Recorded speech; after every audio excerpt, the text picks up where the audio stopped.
today, we're talking about digital decluttering. Part 2.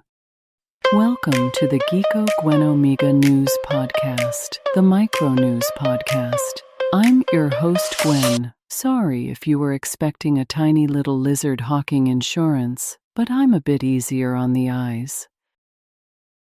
Welcome back to The Stacks, the podcast where your favorite techie librarian helps you organize, optimize, and understand your life through data and research. Today, we're talking about digital decluttering. Part 2, the art of organizing your digital life so you can actually find things. Your devices run faster, and you stop having small panic attacks every time you open your downloads folder. So let's dive right in.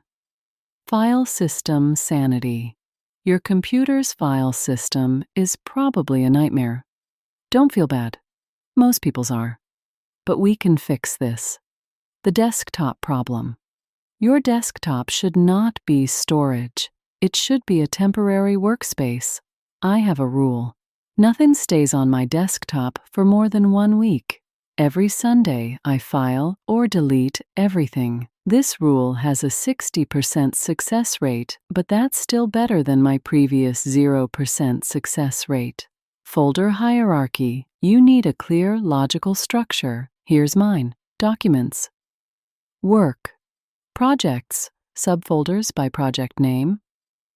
Reports. Care meetings. Personal. Finance. Health. Home. Hobbies, because I'm optimistic about having time for hobbies. Archive, old stuff I don't need, but can't delete. The key is consistency.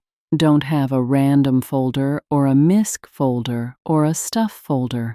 Those are where organization goes to die. If you can't figure out where something goes, your folder structure needs work, not a catch-all folder.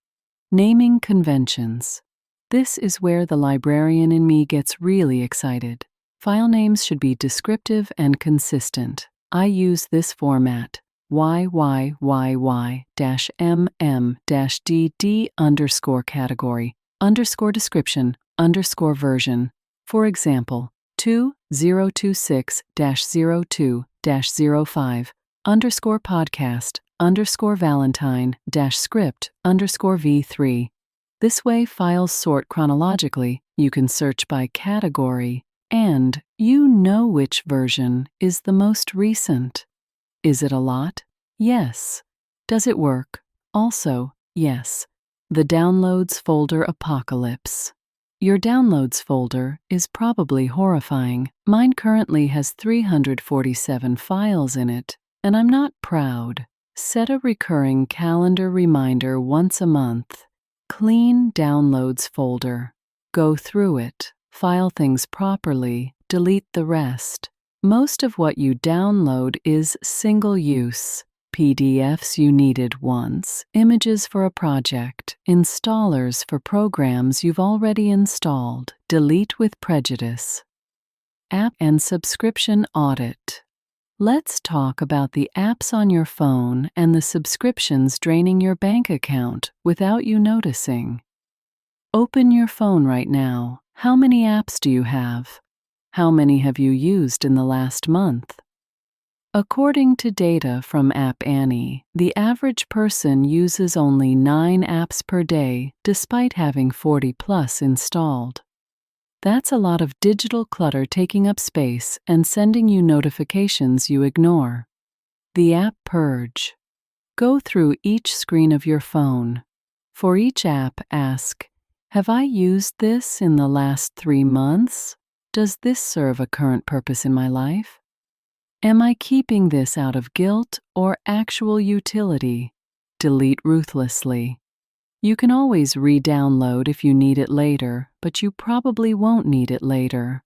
I deleted 62 apps last time I did this, including 4 different meditation apps I downloaded during various "this time I'll really start meditating" phases. Spoiler, I did not really start meditating. Subscription inventory. Check your bank statements and credit cards. What subscriptions are you paying for? Make a list. I'll wait. I did this last year and discovered I was paying for 3 different streaming services I rarely used.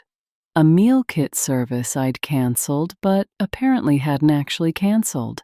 2 apps I'd signed up for free trials and forgotten about. A cloud storage service I didn't need because I was already using Google Drive. A newspaper subscription I never read because all the articles were behind a paywall anyway. Total monthly cost, $147. That's $1,764 per year for services I wasn't using. I canceled everything except what I actively used, and now I save over $1,400 annually.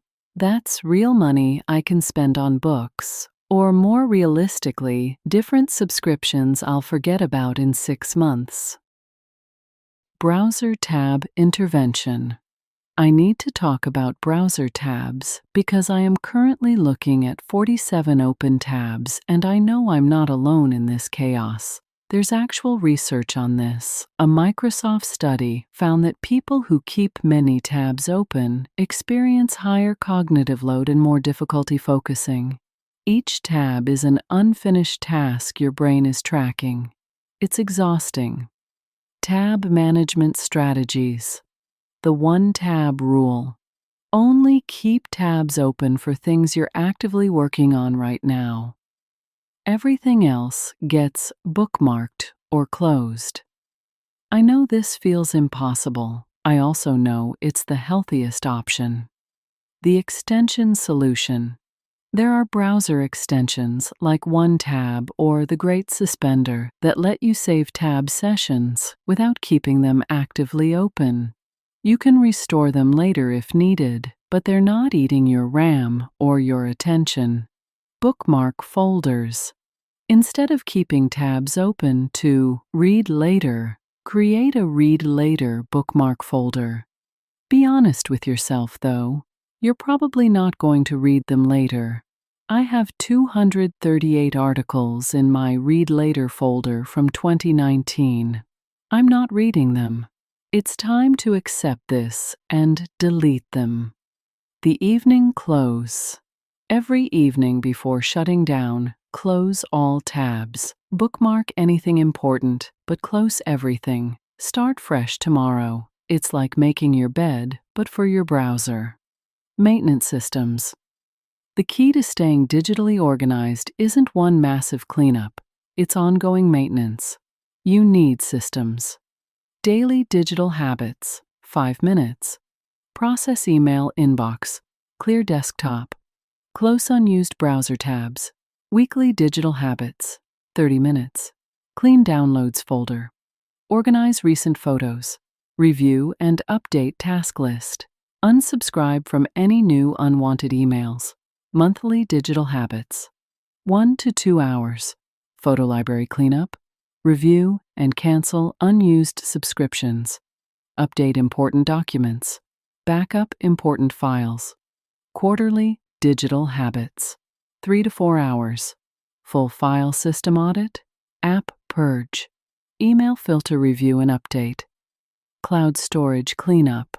I have these all in my calendar as recurring events. Do I always complete them? No.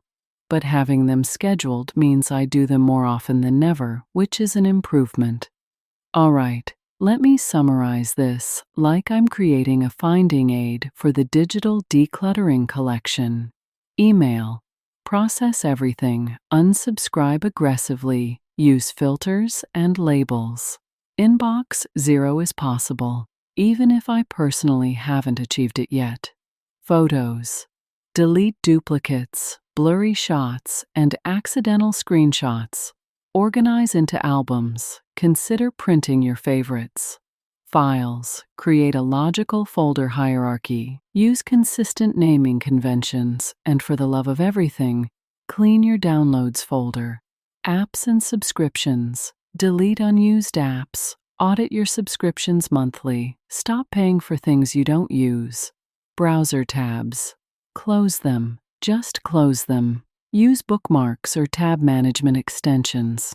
Maintenance. Daily, weekly, monthly, and quarterly habits keep digital clutter from accumulating.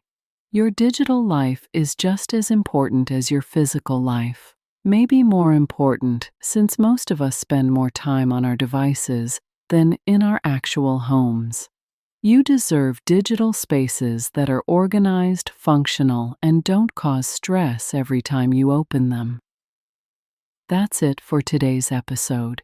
If you found this helpful, share it with someone whose desktop looks like a digital hoarding situation, and follow me on social media. Until next time, stay curious, stay organized, and remember, your future self will thank you for the time you spend organizing now. Or at least your future self will be able to find that file they need, which is basically the same thing. Now, if you'll excuse me, I have 47 browser tabs to close and a downloads folder that's judging me. Wish me luck. What are your thoughts? Let me know in the comments below. Until next time, this is Geeko Gwen with the Mega News.